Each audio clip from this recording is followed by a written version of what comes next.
You're watching Masters in Trading Live with Jonathan Rose.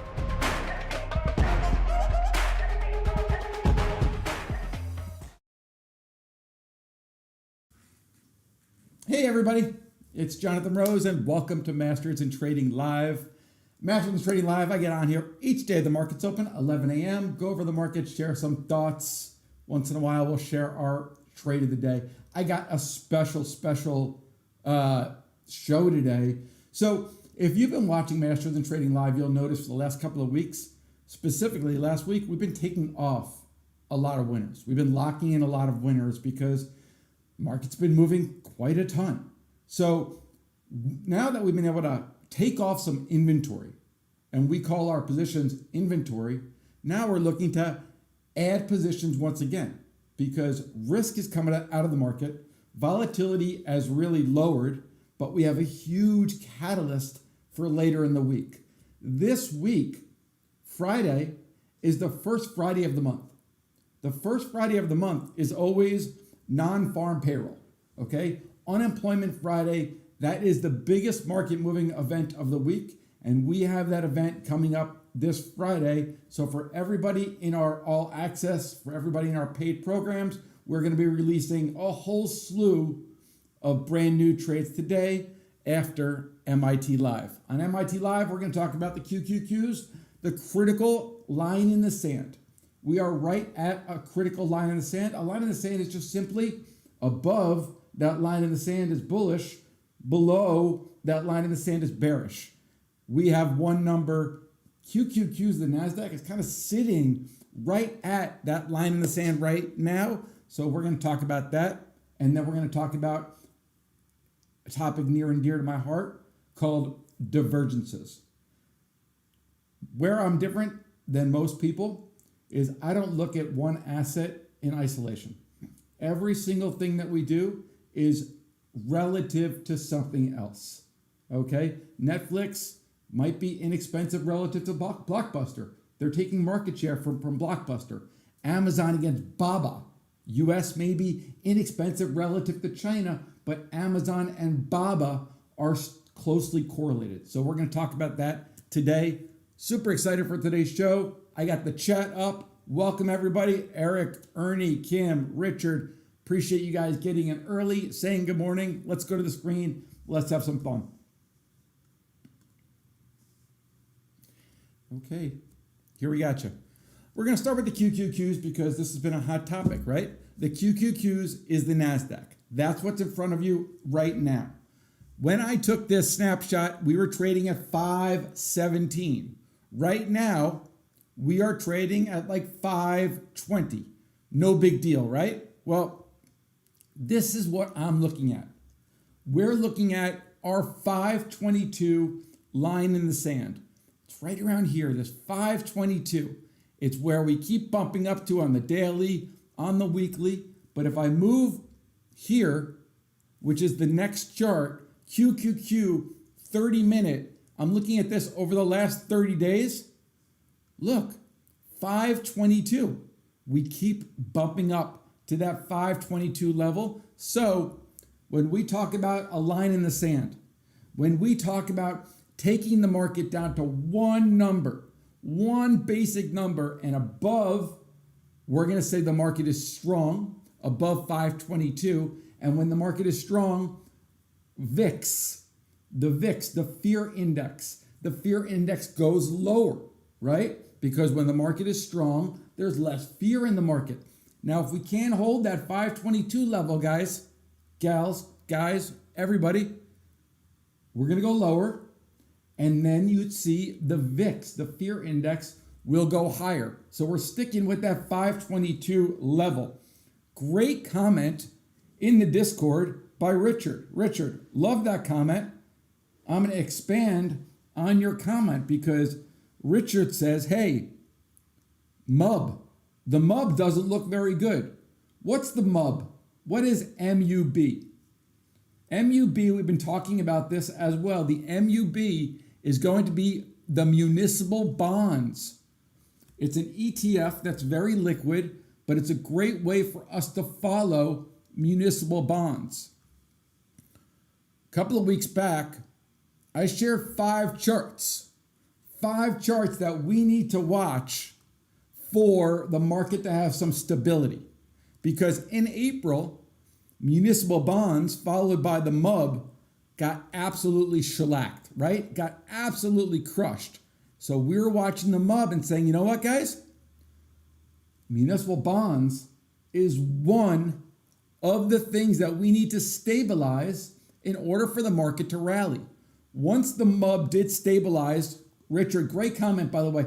Hey, Richard, let me just ask you, have you been following the MUB before we talked about it? Or is this something new that you just started following? Because part of being creative, part of being innovative is always challenging stuff to look at things that are different. So the MUB, yeah, it's new. It's a different way of looking at things, but you'll also see, even in our Discord community, this is what I want people to get to, because short term in our Discord community,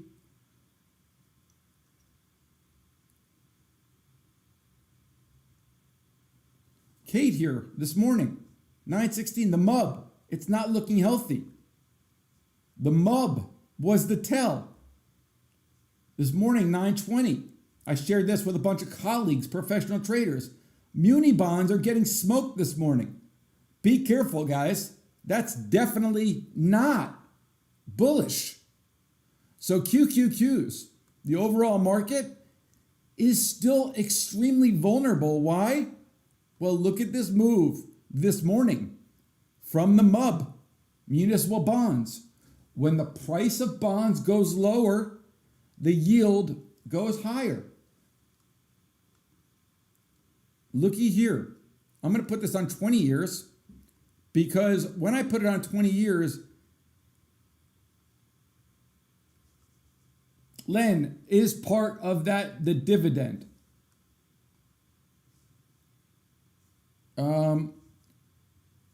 Is it part of it the yield on MUB?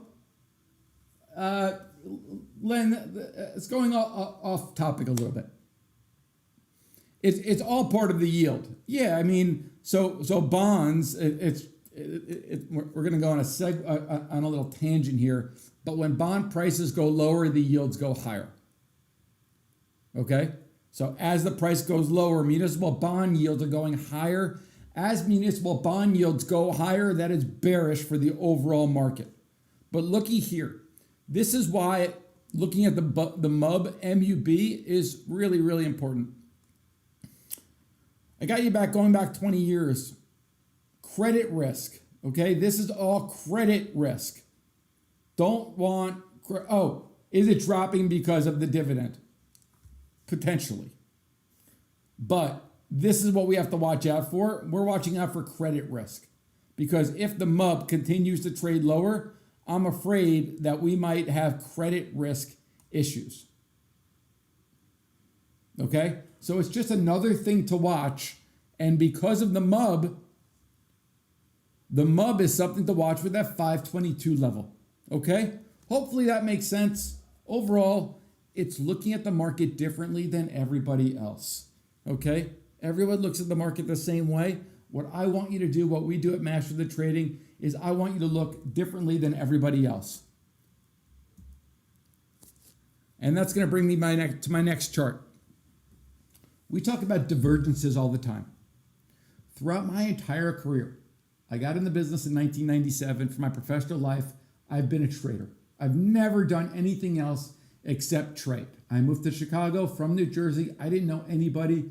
I just wanted to be on the exchanges. Started working at the Chicago Mercantile Exchange, worked at the Chicago Board of Trade, worked at the Options Exchange. I've worked at pretty much all the exchanges in Chicago, and every single step throughout my career, I've traded divergences.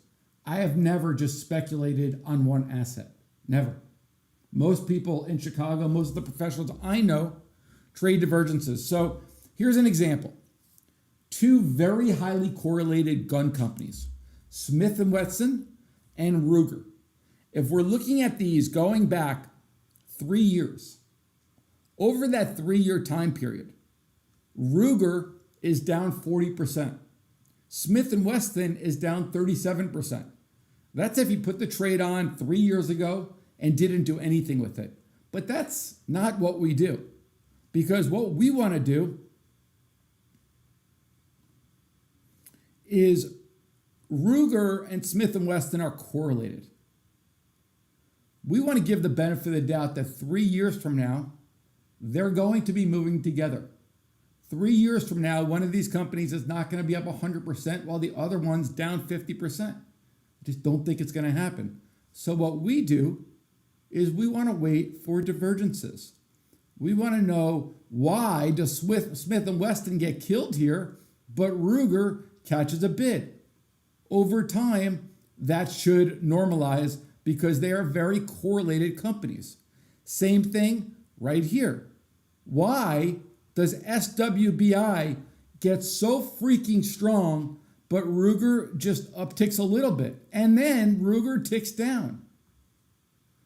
The divergent trader doesn't look at these two companies individually.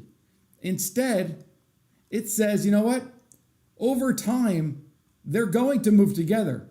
It's just a matter of, how do we get there?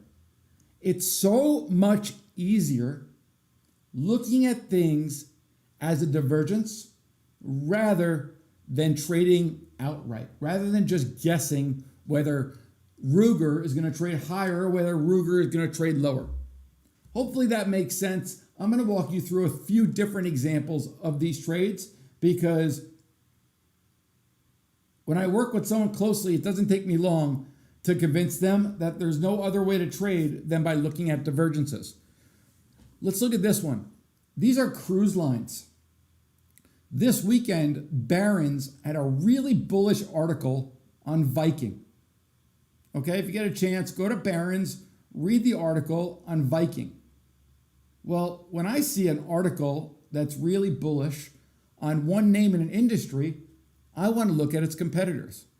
The competitors that are all correlated, like 85% correlated or higher, are going to be CCL, Carnival Cruise, and Royal Caribbean. Okay? Carnival Cruise is the blue, Royal Caribbean is the green, Viking is the white. But what do we know? Look at these as one line. It's the cruise line industry. Don't look at them as individual companies. Look at them as the industry, because as the industry strengthens, they're all coming aboard. Look at that. That was a little punny. So I'm not interested in Barron's pick about Viking, but what I am interested about is cruise lines are definitely moving. If you want to get long and join the cruise line party, you're going to be better off with CCL, the blue line. But again, it's a different way of looking at it, but it's a more simplistic way of looking at this. That's cruise lines. NVIDIA versus TSM. Very, very tightly correlated companies, right? Taiwan Semiconductor. It's a cool way that you can look at US companies against a foreign company. But two semiconductors, going back the last 2 years, NVIDIA is up 17%, while TSM is up 24%.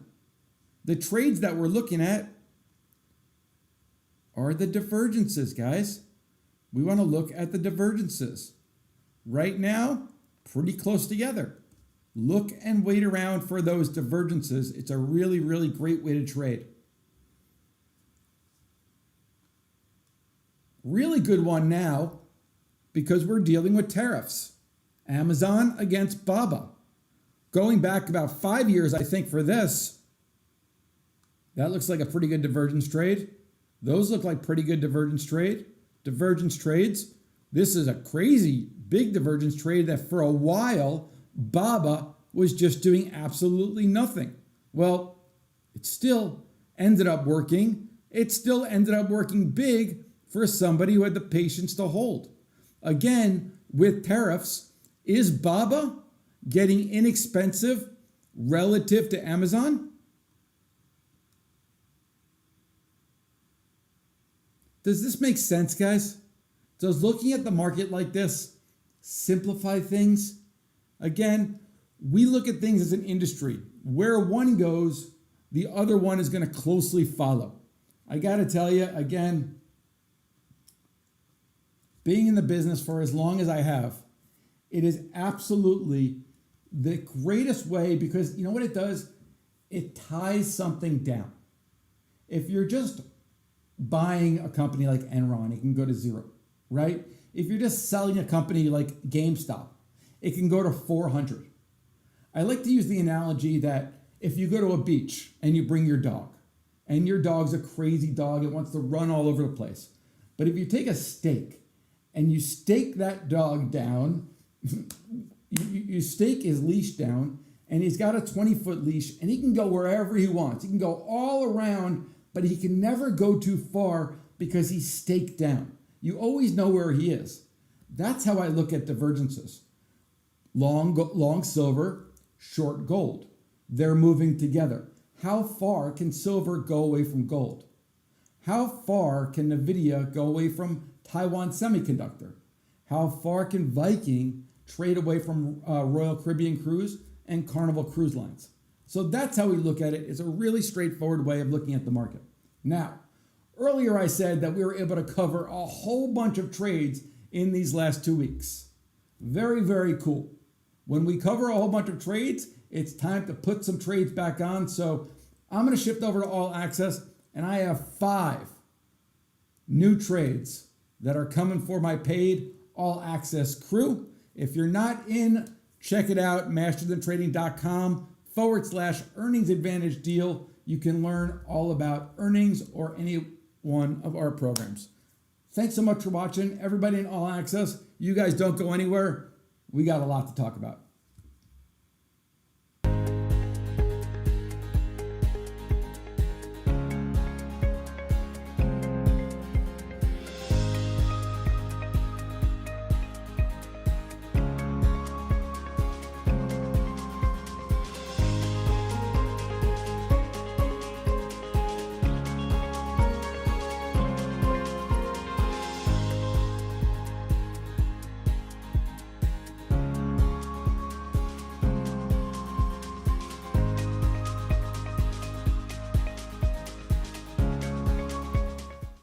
Okay, guys, hopping back on for All Access. We have a lot to cover. I'm going to get right into it with you guys. I have the Discord community up if there are any questions.